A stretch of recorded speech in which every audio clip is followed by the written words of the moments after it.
माता तुलसी का प्रादुर्भाव कैसे हुआ। प्रिय दोस्तों, नमस्कार। राजा धर्मध्वज अपनी पत्नी माधवी के साथ गंधमादन पर्वत पर रहते थे। कुछ समय बाद माधवी ने कार्तिकी पूर्णिमा पर एक कन्या को जन्म दिया।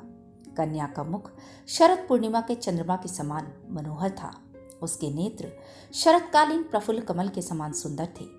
अधर पके हुए बिंबा फल की तुलना कर रहे थे। हाथ और पैर के तलवे लाल थे। नाभि गहरी थी।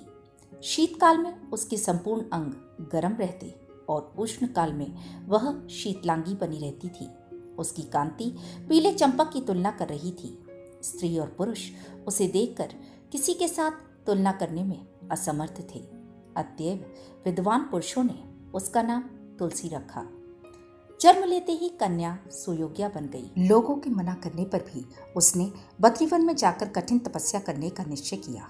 वह भगवान नारायण को पति रूप में पाना चाहती थी। हजारों वर्षों की कठोर तपस्या से उसका शरीर अत्यंत क्षीण हो गया था। आखिर उसकी तपस्या से प्रसन्न होकर भगवान ब्रह्मा उसे वर देने के लिए प्रकट हुए। चतुर्मुख ब्रह्मा जी बोले, तुलसी, तुम्हारी जो इच्छा हो वही वर मांग लो। मैं तुम्हें कोई भी वरदान देने के लिए तैयार। तब तुलसी ने कहा, पितामह, मैं पूर्व जन्म में तुलसी नाम की गोपी थी। गोलोक मेरा निवास स्थान था। मुझे भगवान श्री कृष्ण की प्रिया और उनकी प्रेयसी होने का सौभाग्य प्राप्त हुआ। परंतु एक दिन रास की अधिष्ठात्री देवी राधा ने रोष में मुझे शाप दिया।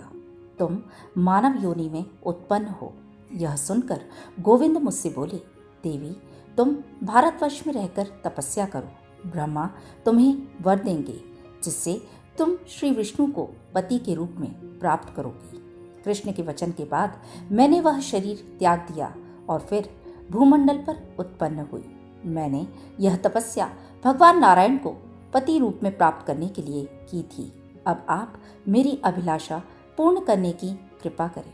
ब्रह्मा बोले, श्री कृष्ण के अंश से उत्पन्न सुदामा नामक एक गोप ने भी राधिका के शाप से दनु के कुल में जन्म लिया है। वह शंखचूड़ नाम से प्रसिद्ध है। वह इस समय समुद्र में विराजमान है। उसे पूर्व जन्म की सभी बातें स्मरण हैं। तुम भी पूर्व जन्म के सभी प्रसंगों से परिचित हो। इस जन्म में वह श्री कृष्ण का अंश तुम्हारा पति होगा। इसके बाद भगवान नारायण तुम्हें पति रूप में प्राप्त होंगे।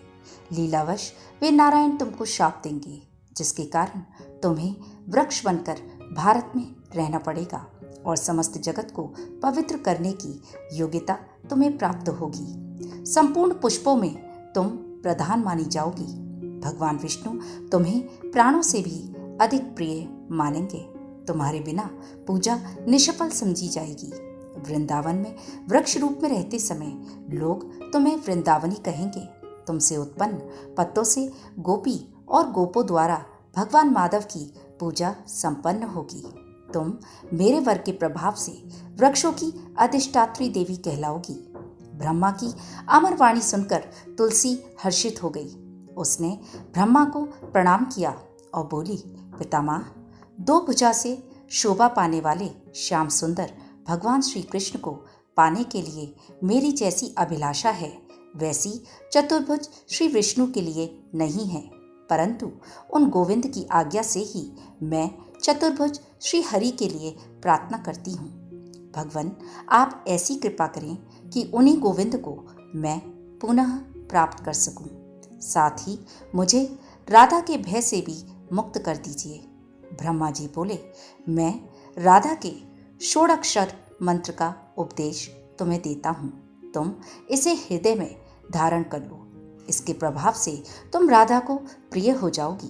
भगवान गोविंद के लिए तुम वैसी ही प्रेयसी बन जाओगी जैसी राधा है। इस प्रकार ब्रह्मा ने तुलसी को भगवती राधा का षोडश अक्षर मंत्र प्रदान किया। साथ ही स्तोत्र, कवच, पूजा की संपूर्ण विधियां तथा किस क्रम से अनुष्ठान करना चाहिए, ये सभी बातें भी बतलाईं। इसके बाद देवी तुलसी ने भगवती राधा की उपासना की और उनकी कृपा से वह भी राधा के समान सिद्ध हो गई। उस मंत्र के प्रभाव से ब्रह्मा ने जैसे कहा था वैसा ही फल तुलसी को प्राप्त हुआ। तपस्या संबंधी जो भी क्लेश थे वे मन से सदा के लिए दूर हो गए।